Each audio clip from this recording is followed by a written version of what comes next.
Welcome to Stakelbeck Tonight. I'm Erick Stakelbeck, and this is part 3 of our 3-part series, Digging Up the Bible. Tonight, we're exploring one of the most monumental archaeological discoveries of all time, the Dead Sea Scrolls. Found hidden deep in the caves of Qumran in the Judean desert, these ancient texts include some of the oldest known copies of the Hebrew Bible and provide a remarkable glimpse into the world of the Second Temple period, the time of Jesus. These scrolls have reshaped our understanding of biblical history and prophecy, and our good friend, Danny the Digger Herman, joined us for a closer look. Let's start with what exactly the Dead Sea Scrolls are, Danny. And by the way, they were found in the cliffs just over our shoulders right here. Between 1947 to 1956, in the total of these 11 caves, over 16,000 fragments of scrolls were uncovered. 20 of them are more or less complete and intact. The rest are little tiny pieces in some cases. The fact that they were found in 1947, 1948, as the modern state of Israel was reborn, I think is very telling. And here we are, returning to our homeland and finding texts by our ancestors left here to be read again. It's almost like a road map. And by the way, we're not allowed in these caves, unfortunately. The Israeli Antiquities Authority has very strict rules, but you can get a very clear view of them now. Now, who found the scrolls? This is a very interesting wrinkle to the story, Danny. Who actually found the scrolls in these caves? Yes, the official version, it was a chance find by two Bedouins. Winter of 1946, they're wandering in this area looking for a lost goat.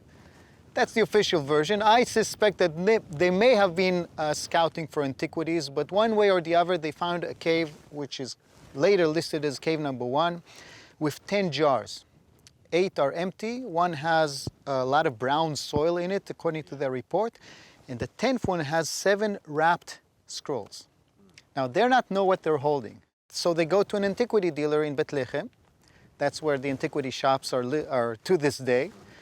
The first guy takes a look at this and tells them, guys, you're taking a big risk because this is from a synagogue. He could tell that it's Hebrew writing, and you should take it back to the synagogue or both you and I will go into jail. The British are still around, I'm reminding you. Okay? The Bedouins, as you say in English, thought maybe they'll get a second opinion, and they go to another dealer known as Mr. Kandu, who has maybe less of an ethic moral. He decides to buy it. He tries to play a poker face saying, oh, they're probably worth nothing. He pays him the value of $28 for the first of the 7 Dead Sea Scrolls. For the greatest archaeological find in the history of Israel. Yes. And then I'd say that's a bargain. Yeah, not bad. For 2,000-year-old manuscripts. And then he goes to Professor Eliezer Lipa Sukenik of the Hebrew University in the Institute of Archaeology. As a young student, I used to work in the same office, by the way. Wow. Yeah. And he introduces it to him. And I can only imagine Sukenik's jaw dropping when he takes a first look at those scrolls. Because as a scholar, he knew right away, this is not modern Hebrew, it's not even medieval Hebrew. The shape of the letters was in use 2,000 years ago.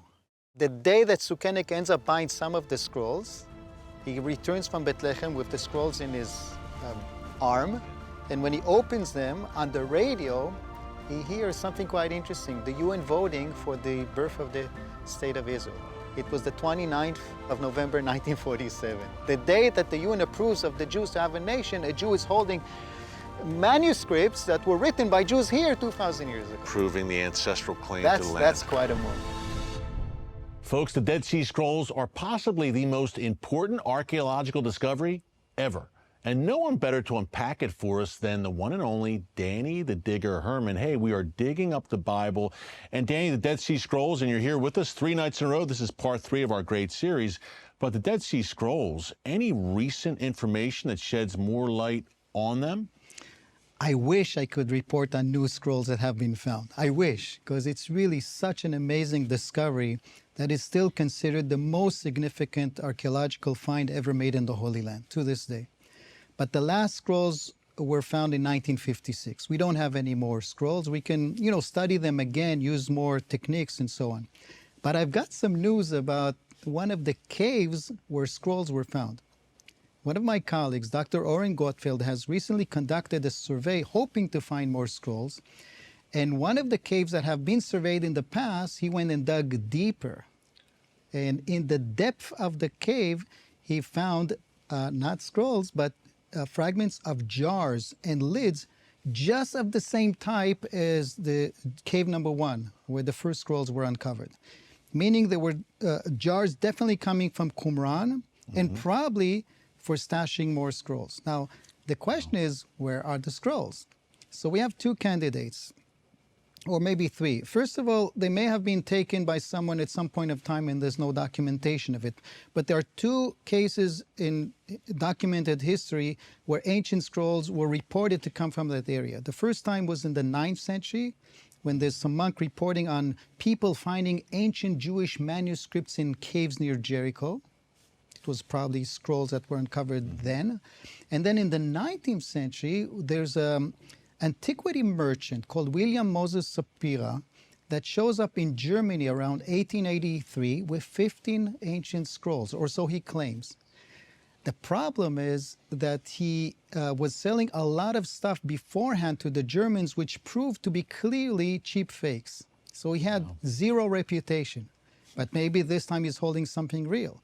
The problem that he had such lousy reputation, the British Museum and any of the German institutions were not willing to buy it, and he was so heartbroken he actually committed suicide.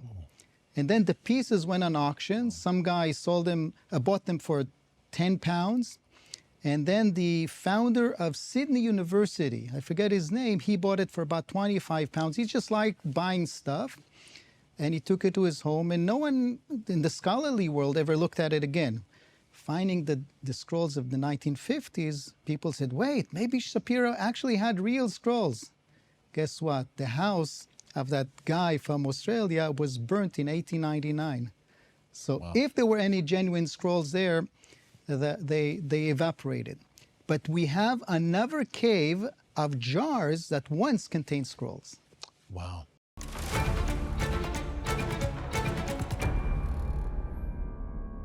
Welcome back to our Stakelbeck Tonight special series, Digging Up the Bible. The Silver Scrolls are tiny, delicate artifacts inscribed with the priestly blessing from the Book of Numbers.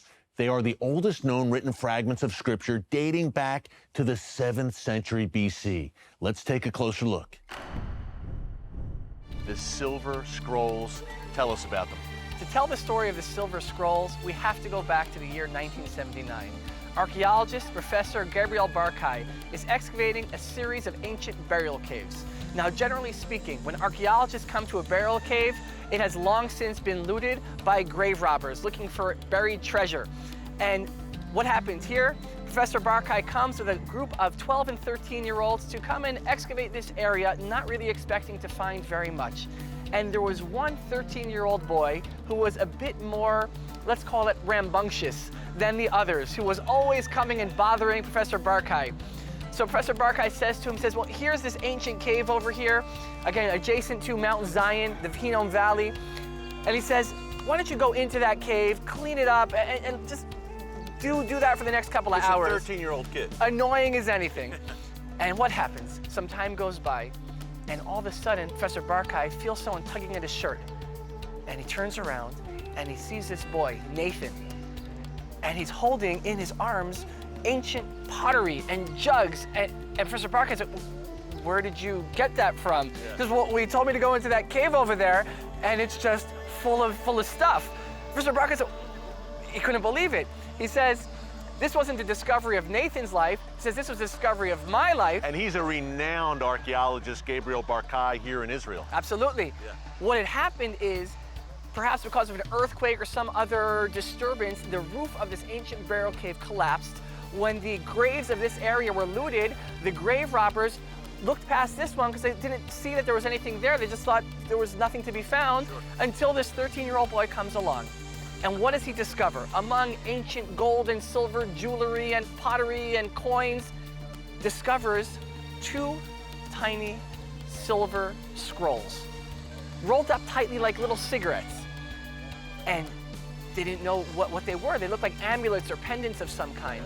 And so they were trying to figure out, how can they open these scrolls dating back some 2,500 years. How can they open the scrolls without destroying them? And they sent them to London and they couldn't do it there. They sent them to Germany, they couldn't do it there. So they came back to the Israel Museum.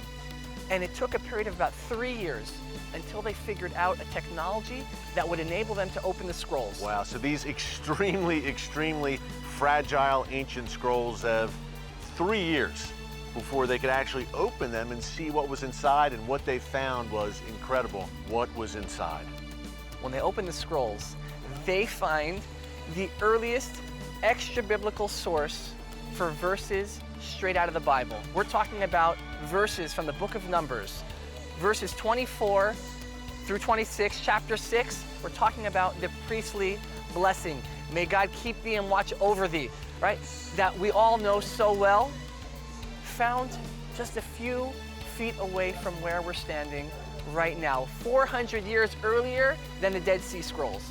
The Aaronic priestly blessing, Zeb, which was said here in the temple, not far from us. Absolutely amazing. And the scrolls dated back roughly to which Around the period? time of Jeremiah, 2,500 years ago, first temple, Jerusalem. Zev, this discovery is very special to me. I say that priestly blessing over my children, over my wife. It's amazing. I don't know how it could get better. The Silver Scrolls contain the priestly blessing from the book of Numbers, chapter 6, verses 24 to 26. And Danny, you want to elaborate on that a bit more? First of all, it's amazing, Eric, that this text is still recited in Jewish synagogues to this day. Yevarechecha Adonai v'yishmerecha, Ya'er Adonai panav elecha v'yichunecha, Yisa Adonai panav elecha v'yashem lecha shalom. I wish to dedicate this specific prayer today to all the soldiers that are fighting now in Gaza, fighting in Lebanon for the existence of the state of Israel. We still have to fight for it, for its being. And you told me off camera that you say this text in English to your daughters occasionally. I pray over them the priestly blessing, the Aaronic blessing, as some will call it. May the Lord bless you and keep you. I say it frequently over both of them. And that's a perfectly fitting prayer, Danny, for the soldiers, as you said right now. Totally. But this text has been proven archaeologically to be 2,600 years old. It's 600 years earlier than the Dead Sea Scrolls. Incredible. It's just mind-boggling to think that the Jewish culture is so old, is so ancient, and we can find archaeological evidence of its very beginning. Yeah. How many other cultures can track their ancestry to so far back in time? No, it's that unbeatable combination. We say it often, Danny, the truth of the Bible with irrefutable archaeological and scientific evidence. And Danny the Digger brings much of both. Our next stop takes us to Tel Dan, where a stunning inscription was discovered that shook the archaeological world. The Tel Dan inscription is one of the earliest known references to the House of David. Here's more. We are now at the southern edge of Tel Dan. The gold prize from all the digs here, all of these finds that were made, is what was found close to the wall over there in 1993, an inscription. But behind that yellow sign, we found a big stone engraved stela, meaning an inscribed inscription in a language very similar to Hebrew. It was placed by the Aramaic king after he conquered the city. And his name is not mentioned, but it's quite clear that we're talking about Hazael. The Bible tells us about Hazael, the king of Aram, plotting with Jehu. Okay, and this is what we come up with from combining the biblical source and that inscription of how they plotted to conquer the northern part of Israel, and so that Jehu will also take over. Jehu, who, by the way, killed Jezebel and overthrew that kingdom, that line, the line of Ahab. Yes, and he also knocked down a lot of pagan shrines. Yeah. So from a biblical point of view, he's a good rebel. Yes. And that's why he's also quoted right here, because he probably he probably knocked down the standing stones that were placed next to the gate here beforehand. But back to the inscription, which you have said, if I'm not mistaken, is one of the 5 most important archaeological discoveries ever made in Israel. Danny, that's saying something, especially coming from you. Totally. It should be in the same level as the Dead Sea Scrolls. Okay? Tell us Although about it's just one monument, one inscription. Why so, Eric? Because that king boasts on how he kills both the king of Israel and the king of Judah. But while he describes the king of Israel as Yoram Melech Israel, Yoram, king of Israel. Achaziah, the king of Judah, he doesn't label as king of Judah, but he labels him as Achaziah of the house of David. King David. King David. For the first time, we find an inscription from the Iron Age relating to David. Wow. That figure, that founder of the Davidic dynasty that Jesus came from, is finally validated in local biblical archaeology that is contemporary, almost contemporary to the time of David. I mean, it's from 150 years later, but it's almost from his very time. Yeah, you have to figure that David's legend by that time had spread, so not a surprise that they would mention the house of David on this inscription. Welcome back to Stakelbeck Tonight and our special series, Digging Up the Bible. Up next, we turn our attention to two extraordinary finds linked to King Hezekiah, his tunnel and his royal seal. Now, Hezekiah's tunnel is a marvel of ancient engineering mentioned in the Bible as part of his preparations to protect Jerusalem from an Assyrian siege. And his seal provides a personal and tangible connection to this faithful king. 1880, a small Arab child is walking through a dark tunnel filled with water being drawn from the Gihon spring, the spring that has been flowing for thousands of years, going back to the time of Abraham all the way till today. And this boy is walking through the tunnel. And he gets about halfway through the tunnel. It's dark, maybe he has a small candle. He has his hands on the wall, and at a certain point he feels a stone that is cut into the tunnel wall. And he realizes it is an inscription. And archaeologists come, it's during the time that the Ottomans are here, they pull it out, and there is ancient Hebrew writing on this inscription.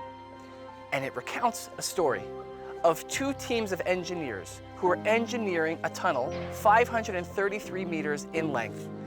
And it tells a story of the moment that these two teams, some 2,700 years ago, when they meet in the middle. Now keep in mind, no GPS, no radar, and somehow these two teams of engineers make it work. But what's the significance of the tunnel? Well, for that we need the Bible.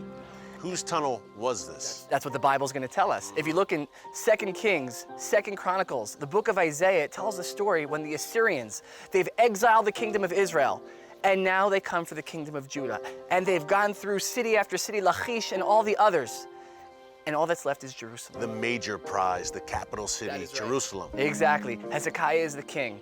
And Hezekiah says in the Bible, why should the Assyrians come to Jerusalem and find much water? The water is situated outside the walls of the city. Hezekiah says we need to divert the spring to flow entirely within the walls of Jerusalem. And so they engineer this project. And here is the moment, engraved in stone, for you to see the moment when the two teams of diggers, they come and they meet each other and they embrace and they celebrate. And this says in ancient Hebrew script, oh my God, we did it. We did it. We did it. This was a watershed moment. Literally, the future that we are living today was hanging in the balance. And the archaeology and the Bible come together to tell this amazing story that was, in fact, real. Found right over here, announced a little more than a year ago, was the discovery of a seal.